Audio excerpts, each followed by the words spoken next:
علاقے میں سب سے مشہور بدکار اور اس کا انتقال ہو تو رب مغفرت بھی فرمائے اور اپنے نبی کو فرمائے جا کے جنازہ پڑھو. تو آپ نے کہا یا اللہ وہ 5 کلمات بتا دے. آپ ذرا یہ 5 کلمات سنیے گا. ایکچولی بات سمجھنی ہے نا, استغفار ہے کیا, معافی مانگنا ہے کیا, توبہ کیا ہے. اللہ فرماتا ہے کہ ہم نے سنا کہ جو بندہ اللہ سے استغفار کرتا ہے اللہ اسے دیکھ کر مسکراتا ہے. اس کی وجہ یہ کہ بندہ رب کی بارگاہ میں اپنے آپ کو سرنڈر کرتا ہے, اپنے گناہ یاد کرتا ہے, اپنی کم مائگی کا اظہار کرتا ہے. وہ کہتا ہے الندم التوبہ, شرمندگی توبہ. شرمندہ ہو جائے نا انسان. دنیا میں پتہ کیا معاملہ ہے, ہم کسی عدالت میں جا کر کہتے ہیں ہم نے جرم کیا, اقبال جرم کیا ہوتا ہے, جج کہتا ہے پھر اس کو گرفتار کرو, سزا سناؤ. بندہ خود ہی مان رہا ہے, گواہوں کی ضرورت کیا ہے. دنیا کی عدالت میں اقبال جرم پر سزا ملتی ہے. میرے رب کی رحمت کی عدالت دیکھو, بندہ وہاں جا کر اقبال جرم شرمندہ ہو جائے, معافی مانگ لے, اللہ اس کے سارے گناہ معاف فرما دے. یہ فرق ہے دنیا والوں میں اور رب کی عدالت میں. سبحان اللہ. وہ حضرت موسیٰ کہتے ہیں یا اللہ وہ 5 کلمے بتا. اور بتائے گئے تو وہ 5 کلمے سنیے گا. بندہ کہتا ہے مرنے سے پہلے اے رب تو جانتا ہے میں نیکوں سے محبت کرتا ہوں اگرچہ خود نیک نہیں. یا رب تو جانتا ہے میں فاسقوں سے بغض رکھتا ہوں اگرچہ میں خود فاسق ہوں. اللہ نیکوں سے پیار کرتا ہوں, مجھے پتا ہے میں خود نیک نہیں ہوں. میں گناہ گاروں سے نفرت کرتا ہوں حالانکہ میں خود بھی گناہ گار ہوں. کہیں بھی اپنی بڑائی نہیں ہے, میں گناہ گار, میں بدکار, مگر اللہ میں پیار کرتا ہوں نیک لوگوں سے. تیسرا جملہ کیا تھا, یا رب اگر مجھے معلوم ہو جائے کہ میرے جنت میں داخل ہونے سے تیری ملکیت میں کوئی کمی آ جائے گی تو اللہ میں تجھ سے پھر جنت کا سوال کرنا چھوڑ. مجھے یہ پتا ہے یا اللہ تو نے مجھے جنت میں داخل کیا نا, تیری جنت میں کوئی کمی نہیں آئے گی, بہت بڑی ہے. اب مجھے داخل بھی کرنے سے تیرا کچھ نہیں جائے گا. اگر کچھ جاتا ہوتا تو یا اللہ میں جنت تیرے سے مانگنا چھوڑ دیتا. چوتھا جملہ کیا ہے, اے رب اگر مجھے معلوم ہو جائے کہ مجھے جہنم میں داخل کرنے سے تیری ملکیت میں اضافہ ہو جائے گا تو میں پھر جہنم سے پناہ نہیں مانگا. یعنی اگر تو تیرے ملک میں تیری شان میں اضافہ ہو رہا ہے مجھے جہنم میں ڈالنے سے, پھر تو میں نہیں کہوں گا تجھے کہ جہنم سے نکال. مگر مجھے پتا ہے تو پہلے ہی مالک ہے, تو پہلے ہی خالق ہے, سب کچھ تیرا ہے. مجھے جہنم میں ڈالنے سے تیری کوئی ملکیت میں اضافہ نہیں ہونا. اور آخری بات کیا کہتا ہے, یا رب اگر تو مجھ پر رحم نہ کرے گا تو کون ہے. اللہ فرماتا ہے اے موسیٰ میں نے اس پر رحم کیا, یہ میرے کرم کے لائق تھا, میرے کرم کے لائق نہیں تھا کہ میں اسے ناکام لوٹا دیتا. جب اس نے کلمات کہے تو میں نے اسے درگزر فرمایا, اس کی مغفرت فرما دی اور میں ہی بخشنے والا مہربان. تو اے میرے پیارے اسلامی بھائی, آج وہ کام سیکھ کے جانا ہے, سمجھ کے جانا ہے. اس کو جو بندہ کرتا ہے تو رب کی رحمت گویا مسکراتا. تو یہ ہے کہ اللہ سے معافی مانگیں, استغفار کرتے رہیں, اللہ کو راضی کرنے کی کوشش کرتے رہیں, اپنے گناہوں پر ندامت رکھیں. تو معافی مانگتا ہے نا اللہ اسے بہت پسند فرماتا ہے. حدیث پاک میں آتا ہے التائب من الذنب کمن لا ذنب له, گناہوں سے توبہ کرنے والا ایسا ہے جیسا اس نے گناہ کیا ہی نہیں ہے. اچھا اب ایک اور بہت پیارا عمل جس کو دیکھ کر اللہ مسکراتا ہے, وہی میں نے تفسیر بتائی کہ اللہ کی رحمت راضی ہو جاتی ہے اور اللہ کی رحمت برستی ہے, رب راضی ہو جاتا ہے. نبی پاک علیہ السلام نے فرمایا 3 بندے ہیں اللہ پاک انہیں دیکھ کر مسکراتا اور کیا ہوتا ہے, فرمایا اور بہت خوش ہوتا ہے. اب وہ 3 بندے کون سے ہیں, چیک کرنے ہم ان میں ہیں کہ نہیں. فرمایا نمبر 1 وہ بندہ جو رات کو اٹھے, بستر چھوڑے, اچھی طرح وضو کرے, پھر نماز پڑھنے کھڑا ہو جائے, اسے دیکھ کر اللہ پاک فرشتوں سے فرماتا ہے اے فرشتوں بتاؤ میرے بندے کو نیکی پر کس نے اکسایا ہے. فرشتے عرض کرتے ہیں مولا تو بہتر جانتا ہے. اللہ پاک فرماتا ہے ہاں میں جانتا ہوں مگر تم مجھے بتاؤ. فرشتے عرض کرتے ہیں اے مالک کریم تو نے اسے ایک چیز یعنی جہنم کا خوف دیا ہے, یہ اس سے ڈرتا ہے. اے اللہ تو نے اسے ان کو ایک چیز جنت کی امید دلائی ہے, یہ اس کی امید رکھتا ہے. اللہ یہی خوف اور امید ہے جس نے اسے رات کی نیند قربان کر کے تیرے حضور کھڑے ہونے پر ابھارا ہے. اب اللہ پاک فرماتا ہے اے فرشتوں گواہ ہو جاؤ, جس چیز سے ڈرتا ہے یعنی جہنم سے ڈرتا ہے, میں نے اپنے اس بندے کو اس سے امن بخشا, اور جس کی امید رکھتا ہے یعنی جنت کی, میں نے جنت اس پر واجب کر دی. رات اٹھ کر جب دنیا سوئی ہو بندہ اٹھ کر تہجد کی نماز ادا کرے, اللہ کی بارگاہ میں آنسو بہائے, اللہ فرشتوں کے سامنے گویا فخر فرماتا. دوسرے نمبر پر سنو, فرمایا دوسرا وہ شخص جو حق و باطل کی لڑائی میں شریک ہوا, ثابت قدم رہا, یہاں تک کہ شہید ہو گیا، یا اللہ پاک نے اسے فتح عطا فرمائی، اللہ اس بندے کو دیکھ کر بھی مسکراتا ہے۔ جہاد کرنے والے مجاہدین یا تو شہید ہو جائیں یا غازی ہو کر لوٹے اللہ کی رضا کے لیے، اللہ کی رحمت ان پر بھی چھما چھم برستی ہے۔ اور تیسرے نمبر پر فرمایا تیسرا وہ بندہ جو رات کو سفر کرتا ہے، یہاں تک کہ رات کے آخری حصے میں جب کہیں ٹھہرتا ہے تو اس کے ساتھ والے سو جاتے ہیں مگر وہ کھڑا ہو کر نماز پڑھنے لگتا ہے، اس بندے کو دیکھ کر بھی اللہ پاک مسکراتا ہے۔ اجتماعی عبادت کے بڑے فائدے ہیں، اجتماع میں آنا، محفل میں آنا، دعا میں شرکت کرنا بہت اچھی بات ہے، مگر اپنی عادت ایسے بھی بنائیں کہ کچھ عبادتیں ایسی کریں کہ میں جانا رب جانا۔ یہ جو رات اٹھ کر دعا کا لطف ہے، رات اٹھ کر جو نماز پڑھنے کا لطف ہے، جب ساری دنیا سو رہی ہے اور بندہ اپنے رب کی بارگاہ میں حاضر ہے۔ علماء کہتے ہیں دن کے نوافل کے مقابلے میں رات کے نوافل افضل ہیں، کیونکہ رات سکون ہوتا ہے، رات رقت قلبی ملتی ہے، سبحان اللہ، رحمت الہی چھما چھم برستی ہے۔ ہمیں کیا کرنا ہے کہ رات تہجد کی نماز کی عادت ڈالیں۔ رمضان میں بن گئی تھی، سحری کے لیے اٹھتے تھے لوگ، تہجد پڑھتے تھے، اللہ کرے کہ یہ عادت بن جائے۔ کبھی کبھی اگر ہر روز نہیں ہو سکتا تو کم از کم کبھی کبھی کریں۔ اچھا اگر ایسی کوئی بات ہو بھی جائے نا تو سب کو بتائیں نا کہ رات اٹھا تھا تو جناب دعائیں بھی کی تو آنسو بھی بہائے ہیں، کبھی ایسا کیا کرو کہ میں جانوں اور رب جانے، اللہ سے باتیں کیا۔ میں تو صحیح بتاؤں، آپ مجھے ایک بات بتائیں، یہ تو آپ نے سن بھی لیا کہ اللہ کی رحمت کس قدر برستی ہے اس پر۔ زندگی میں بھی جب کبھی ہم پریشان ہوں اور رات نیند نہ آئے، کبھی کبھی ایسا ہوتا ہے پریشانی میں نیند نہیں آتی، کروٹیں بدل رہا ہوتا ہے انسان، اور اس کروٹ بدلتے بدلتے میں آپ کی جب والدہ حیات ہوگی یا ماشاءاللہ جن کے پاس ماں موجود ہے، ماں جیسی ہستی کہاں ملتا ہے۔ ایک بار اور سن لو، دنیا کی بہت ساری چیزیں میرے اور آپ کے پاس ہیں جو ریپلیسیبل ہیں، جو بدلی جا سکتی ہیں۔ موبائل فون لیتے ہیں بڑی خوشی سے لیتے ہیں، مگر نیا ماڈل آتا ہے تو بدل دیتے ہیں۔ سواری لیتے ہیں بڑی خوشی ہوتی ہے، مگر جب نئی سواری آتی ہے تو ریپلیس بدل دیتے ہیں، ماڈل نیا آ گیا بھائی اب وہ پرانی لگتی ہے۔ مگر یاد رکھو ماں باپ چلے جائیں اس کے بعد ماں باپ دوبارہ نہیں، ان کا کوئی نیا ورژن یا نیا ماڈل نہیں ہے تو ان کی قدر کر لو، ان کی دعائیں لے لو۔ بہرحال آپ کبھی کبھی تکلیف میں ایسا ہوا ہو کہ رات کو نیند نہ آئی ہو، بے قرار ہو کر ماں کے پاس گئے، آنکھوں میں آنسو لے کر، ماں میں پریشان ہوں، بیمار ہوں یا قرضے میں ہوں یا فلاں پرابلم ہے، ماں نے کیا کیا تھا؟ کروٹ بدل کر سو گئی، بیٹا تو جان تیرا کام جانے، یا ماں خود بھی بیدار ہو گئی، سینے لگایا اور دعا کرنا شروع کیا۔ ہم روئے تو ماں بھی روئی، یہ ہے نا ماں میری تکلیف۔ ایسا لگتا ہے کہ مجھے کبھی کبھی یہ فیصلہ کرنا مشکل ہوتا تھا کہ تکلیف مجھے زیادہ ہوتی ہے، میری تکلیف بھی ہے، میری والدہ کو زیادہ ہوتی ہے، بیمار میں ہوں تکلیف اسے ہے، یہ رشتہ کہاں ملتا ہے؟ مگر مجھے ایک بات بتاؤ، جب میری تکلیف پر رات نیند چھوڑ کر بستر چھوڑ کر میں ماں کے پاس گیا، ماں نے سینے لگایا، اگر میں اپنا بستر چھوڑ کر آنکھوں میں آنسو لیے میری ماں سے مجھے کہیں زیادہ پیار کرنے والے رب کی بارگاہ میں چلا گیا، اس کی رحمت کیا مجھے مایوس کر؟ میری ماں کے دل میں جو ممتا ہے نا وہ بھی میرے رب نے ڈالی ہے۔ رب کی رحمت کتنی ہوگی؟ کبھی کبھی اللہ کی بارگاہ میں رات کے اس پہر حاضر ہوا، جو پرابلم ہے آپ کی، جو مشکل ہے آپ کی، آپ یقین کریں آپ اللہ کی بارگاہ میں تہجد کے وقت رات کے آخری پہر آنسو بہائیں، دعائیں کریں، نوافل پڑھیں، پھر دیکھیے آپ کے دل کو تسلی کیسے ہوتی ہے، آپ کا ایمان تازہ ہو جائے گا، اور آپ نے دیکھا کہ ایسے وقت عبادت کرنے والوں سے رب کتنا راضی ہوتا ہے۔ اللہ کرے یہ بات ہمیں سمجھ آ جائے۔ اسی طرح عظیم صحابی حضرت عبداللہ بن مسعود رضی اللہ عنہ سے روایت ہے، پیارے آقا مکی مدنی مصطفیٰ صلی اللہ علیہ وسلم نے فرمایا ایک بندہ رات کو اٹھتا ہے، اچھی طرح وضو کرتا ہے، پھر اللہ پاک کی حمد کرتا ہے، اس کی بزرگی بولتا ہے، اپنے نبی علیہ السلام پر درود پڑھتا ہے، قرآن کھول کر پڑھنا شروع کر دیتا ہے، یہ وہ بندہ ہے جسے دیکھ کر اللہ پاک مسکراتا ہے اور فرماتا ہے دیکھو میرا بندہ عبادت کر رہا ہے جبکہ اسے میرے سوا کوئی نہیں دیکھ رہا۔ اللہ، یہ کاش ہمیں عادت مل جائے کہ ہم اکیلے میں عبادت کریں، انفرادی عبادت کریں، میں جانا میرا رب جانا، کبھی تلاوت کریں، کبھی پڑھیں، کبھی دعائیں کریں، کبھی آنسو بہائیں، سبحان اللہ، اس کا مزہ ہی اور ہے۔ ہاں کبھی ایسا ہونا چاہیے، ہم محفل میں عشق رسول کے عالم میں رو بھی پڑھتے ہیں، مدینے کی یاد و ناد شروع ہو تو ہماری آنکھوں میں آنسو آ جاتے ہیں، یہ بھی اچھی بات ہے، مگر کبھی کبھی رات ایسی بھی ہونی چاہیے کہ دل میں یاد تیری گوشئے تنہائی، دل میں ہو یاد تیری گوشئے تنہائی ہو، پھر تو خلوت میں عجب انجمن آرائی۔ زندگی میں ایسی راتیں بھی آنی چاہیے، ہے نا، جاگ اٹھا اشکوں کا مقدر، عشق نبی میں روتے روتے کیسی گزری رات نہ پوچھو۔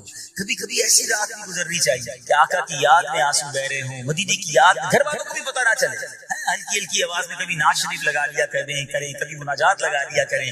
ہم پتہ نہیں کیا دیکھتے دیکھتے سوتے ہیں. کاش انہی تصورات میں آنکھیں بند ہوں کہ میں سو جاؤں یا مصطفیٰ کہتے میں سو جاؤں یا مصطفیٰ کہتے کہتے کھلے آنکھ صلی علی کہتے. جو مدینے کے تصور میں سوتے نا پھر خواب میں زیارت بھی کر لیتے. خواب کا ایک فینومینا یہ بھی ہے، آپ جس چیز کے بارے میں سوچتے ہوئے سوتے ہیں عموماً گندی باتیں دیکھ کر، گندی چیزیں دیکھ کر سوتے ہیں، پھر ایسے ڈراؤنے خواب بھی آتے ہیں، ٹینشن بھی آتی ہے. فلموں میں بھی باڑدار دیکھی، خواب میں بھی لڑائی جھگڑے دیکھ رہے ہیں. جو مدینے کی یادوں میں سو رہا ہے، جو باوضو سو رہا ہے، جو اللہ کا ذکر کر کے سو رہا ہے، جو نوافل پڑھ کے سو رہا ہے، تو دیکھو خواب میں بھی کہاں کہاں کی سیر کرے گا انشاءاللہ.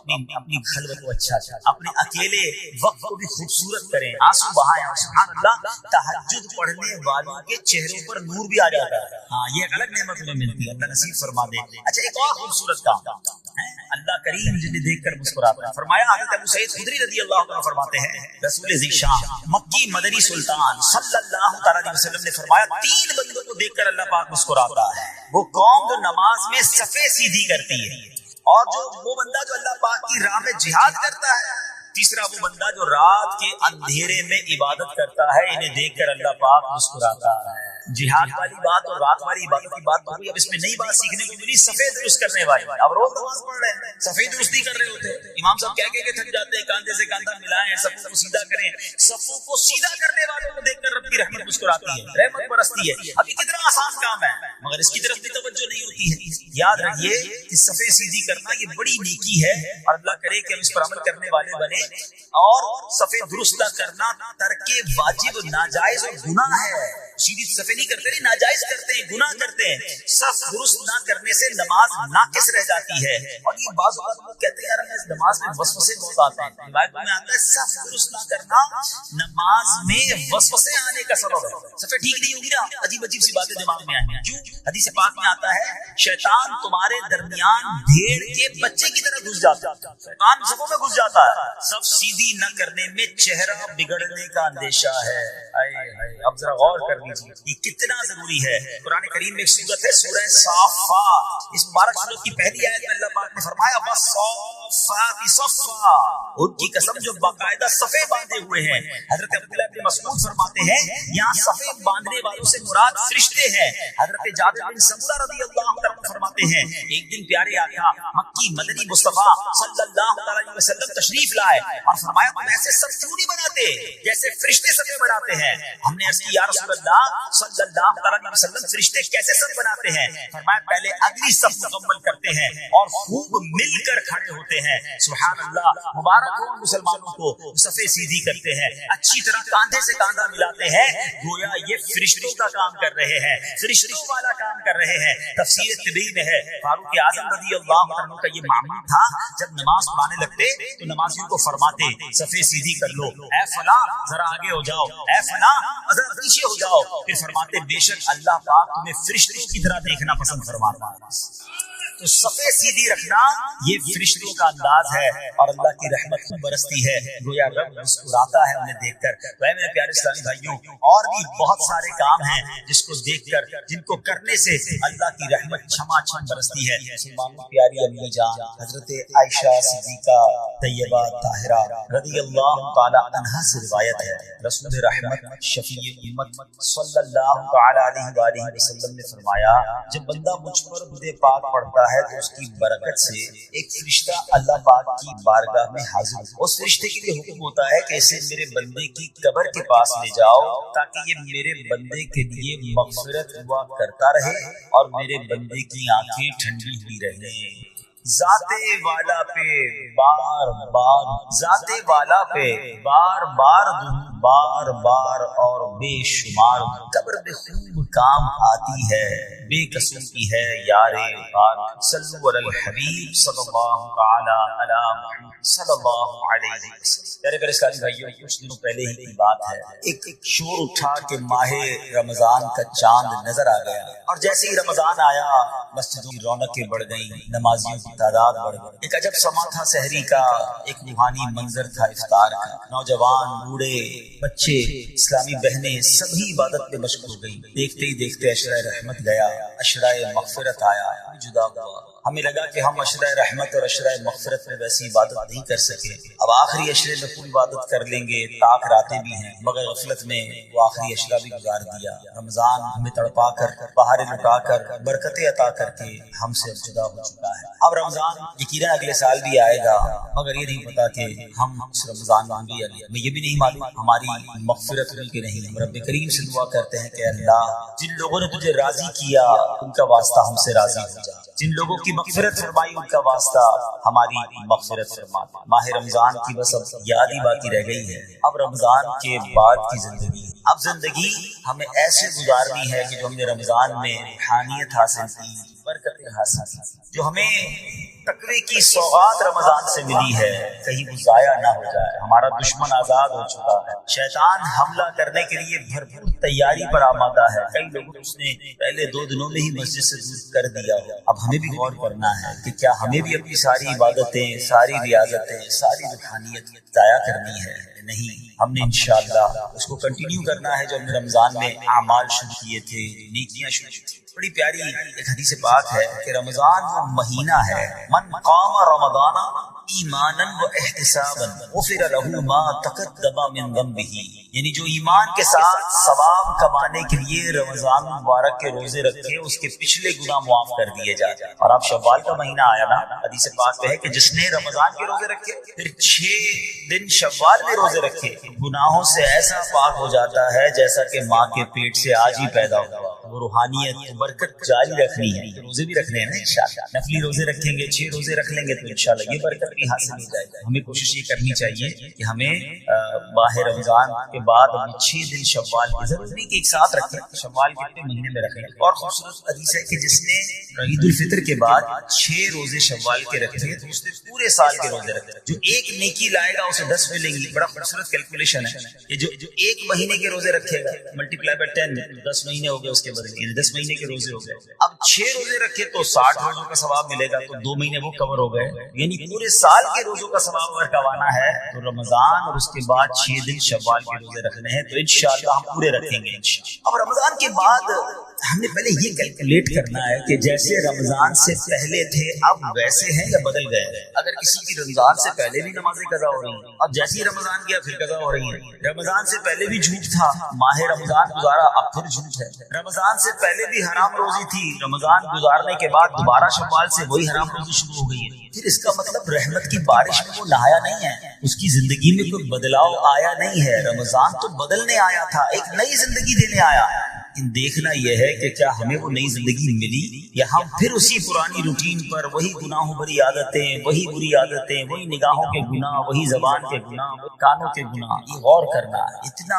بڑا انعام ملنے کے بعد بندے کو بدلنا چاہیے۔ مہینہ بندہ کہتے نا کسی بیماری سے نکل کر آتا ہے تو بندہ کہتا نہیں یار اب یہ کام نہیں کرنے، بیماری کے بعد مجھے پتا چلا کہ کتنا مشکل ہے، میں نے یہ والے کھانے نہیں کھانے، میں نے یہ والے، کسی بھی جگہ ایک مہینہ میں گزار لے، چاہے ہاسپٹل میں گزار لے، چاہے کسی اچھی صحبت میں گزار لے، چاہے کہیں اچھے کہتے ہیں انسٹیٹیوٹ میں گزار لے، اس کی زندگی میں بڑا امپیکٹ آ جاتا ہے، زندگی بدل جاتی ہے۔ ہمیں تو پورا مہینہ رحمت کے سمندر میں رکھا گیا، رحمت کی بارش میں رکھا گیا، صبح بھی رحمت، شام بھی رحمت، افطار بھی رحمت، سحری بھی رحمت، دعائیں قبول ہو رہی تھی، راتوں کو عجب رونق تھی، ماشاءاللہ ہزاروں لاکھوں عاشقان رسول نے، بلکہ آل اوور دا ورلڈ دیکھے شاید کروڑوں لوگوں نے اعتکاف کیا۔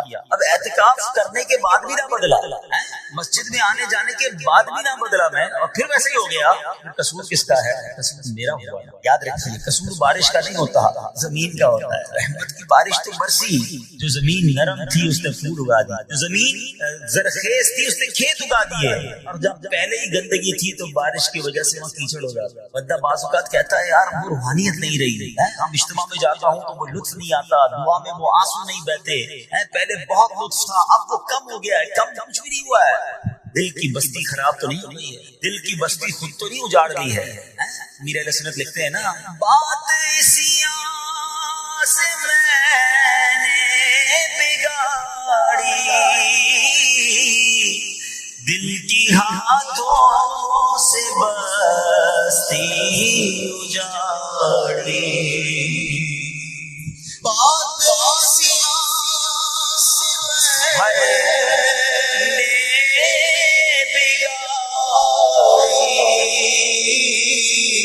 دل کی ہاتھوں سے مستی ہو جاڑی وہ رحمت کی عطا کی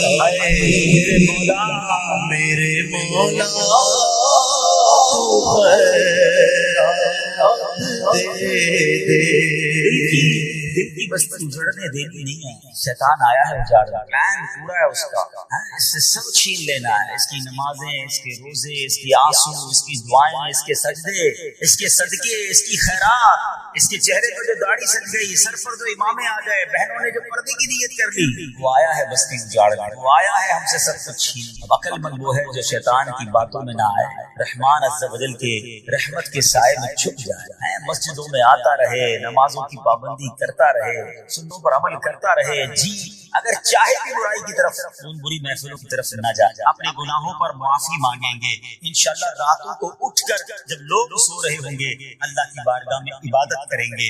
اسی طرح فرمایا کہ صفوں کو درست کریں گے اور انشاءاللہ رب کی بارگاہ سے خوب رحمتیں لوٹیں گے.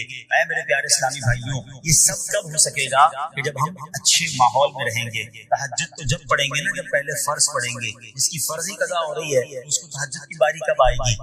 استغفار تو جب کرے گا جب ایسے ماحول میں آئے گا کہ جہاں گناہوں کو یاد دلا کر معافی مانگنے کا ہمیں انداز اور اس کی فکر دی جائے. تو آج کے اس پرفتن دور میں دعوت اسلامی کا یہ پیارا ماحول آپ کے سامنے ہے. اس ماحول سے وابستہ رہیں. ہفتہ وار اجتماع میں، مدنی قافلوں میں، ہفتہ وار مدنی مذاکرے میں شرکت کرتے رہیں گے تو انشاءاللہ ان نیکیوں کا جذبہ بھی ملتا رہے گا اور انشاءاللہ ایسے کام کرنے میں اللہ کرے کامیاب. تصور ہی کتنا پیارا ہے، یقین کریں، میں شاید پتہ نہیں وہ فیلنگ آپ محسوس ہو رہی کہ نہیں، یہ تصور ہی کتنا پیارا ہے کہ کبھی میں کوئی ایسا عمل کر لوں کہ رب کی رحمت مجھے دیکھ کر مسکرائے، اللہ راضی ہو جائے، اللہ خوش ہو جائے. اور کیا چاہیے؟ میری تو زندگی کا حاصل ہو گیا نا. تو اب یہ 3-4 کام آپ نے سن لیے ہیں، اس کو عمل کرنا شروع کر دیں. اللہ کریم سے دعا کرتا ہوں کہ رب کریم اپنی رضا والے کام ہمیں بڑھ چڑھ کر کرنے کی توفیق عطا فرمائے. اللہ پاک ہم سب کو عمل کرنے کی توفیق عطا فرمائے. صلو علی الحبیب.